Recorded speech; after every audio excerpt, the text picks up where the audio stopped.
my name's Ryan Hoover with Handgun Hunters International, and I wanted to take a minute to talk about putting rifle scopes on handguns. I have in front of me a couple of my personal handguns that have rifle scopes on them, and I wanted to go over answer some questions that I get a lot about putting rifle scopes on these guns, and go over why I sometimes choose a rifle scope over a handgun scope. So, to me, obviously, the number one fear or concern about putting rifle scopes on handguns is the fact that it could possibly hit you in the face when you shoot it. There are a few things that you can do to mitigate this. However, it's not as big a danger as you think. This is my Thompson Center Encore. It is a 15-inch factory barrel chambered in 7mm 08 Remington. It has an older Vari X2 loopholed scope on it, and I have hunted with it extensively. I've shot this gun extensively without ever having been scoped, and I feel like this is a good example of how it's not as bad as some might think, and you'll be able to shoot these guns effectively without getting scoped.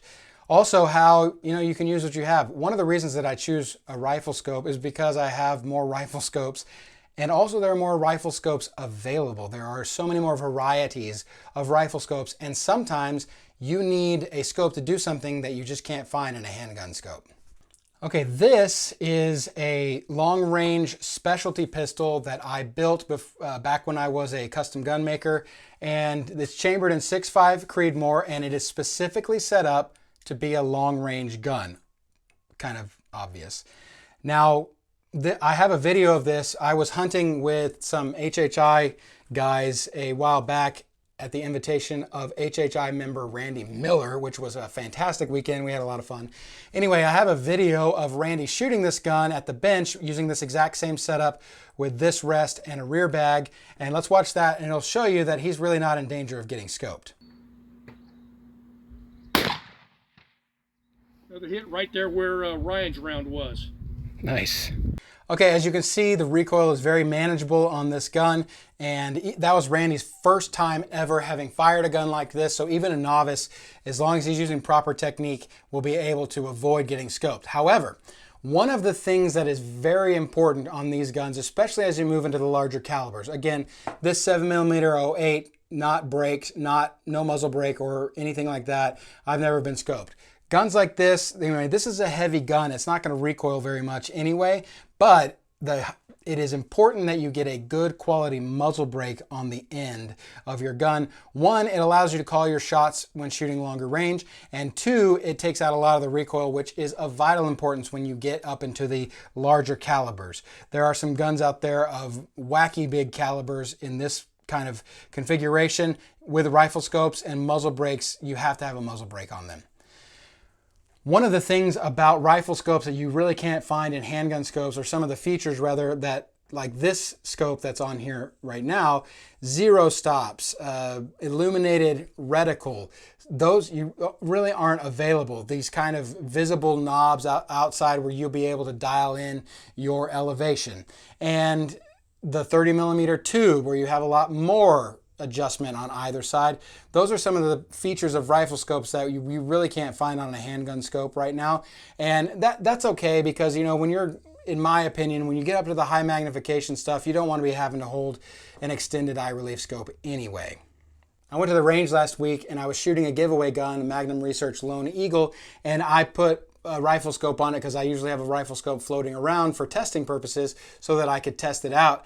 And I shot a little video out there of me kind of explaining why, and so let's watch that. Some of you may notice that I'm using a rifle scope on this gun. I typically use rifle scopes on my single shot handguns. There are a few exceptions to that, but this is just a standard loophole. It's an old loophole Vari X2 2-7, and on a 223 it doesn't really show it, but this is a good example of rifle scopes on single shot handguns. The largest single shot handgun I've shot with a rifle scope, is a 308 with absolutely no problem. I have a 7mm 08 Encore with no brake on it, and I shoot a rifle scope on it without absolutely no problem. So I'm a big fan of rifle scopes on single shot handguns, especially because I like shooting them this way with one hand one-handed from a rest, and my offhand supporting the bag so that I can squeeze it to adjust my elevation.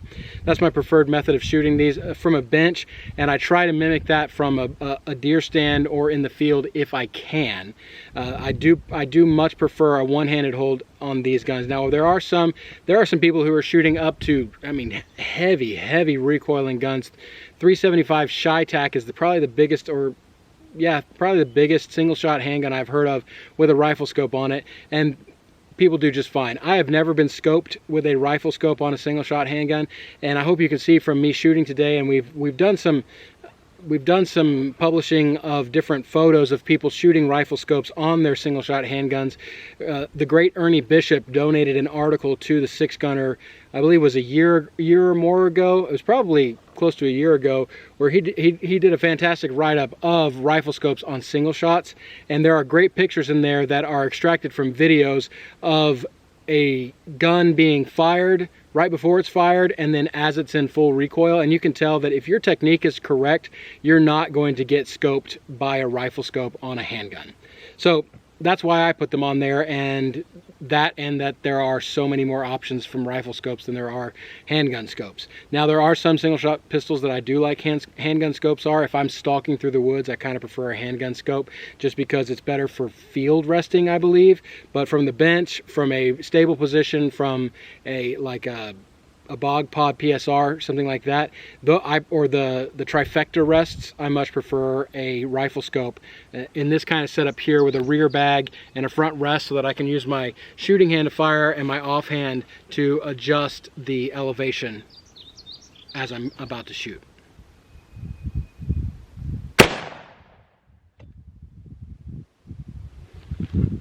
Okay, I had an opportunity to come out to the range before I finished editing this video, so I brought my 7mm 08. I wanted to show you guys shooting this gun with a rifle scope and how I'm really not in danger of getting scoped.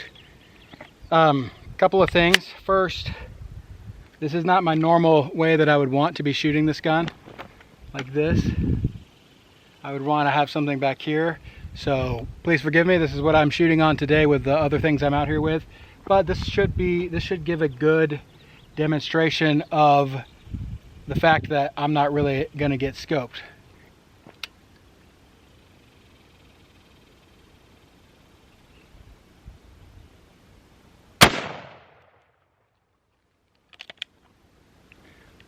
Okay, a couple of things when I am shooting a gun like this with a rifle scope. I don't ever get my eye close enough to get full field of vision.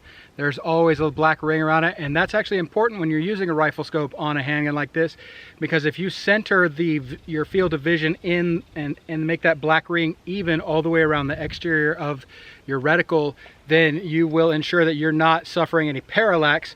More important when you're shooting at longer ranges, of course. So that is no problem for me not getting scoped. I'll let y'all watch it one more time.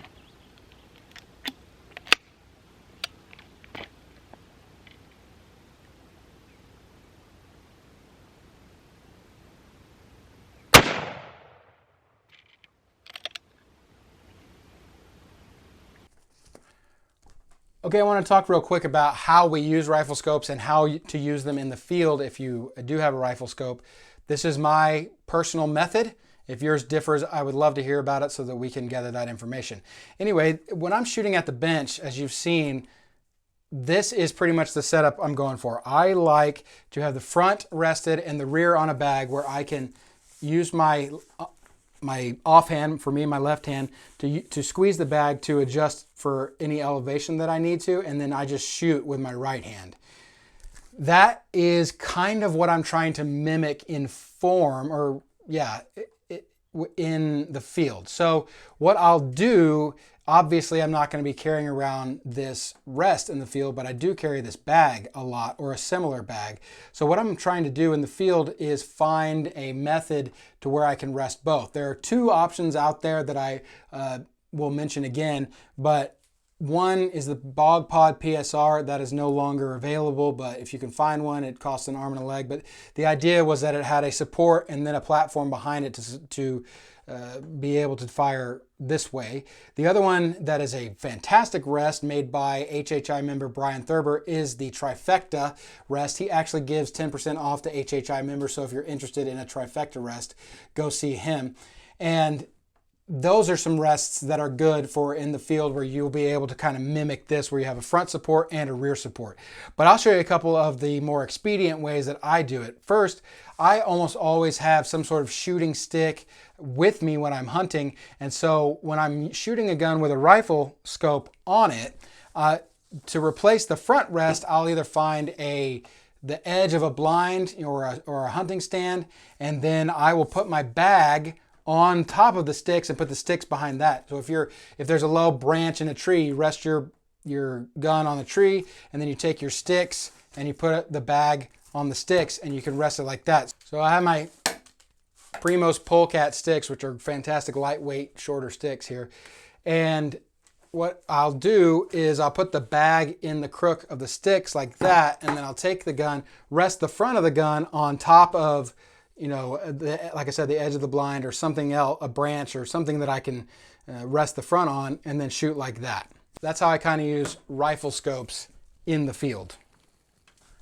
Okay, so what do you think about rifle scopes on handguns? Do you use them? Would you use them? Have you now learned something that might make you consider them? I think that they're a viable option for a lot of types of hunting, and you should definitely consider it.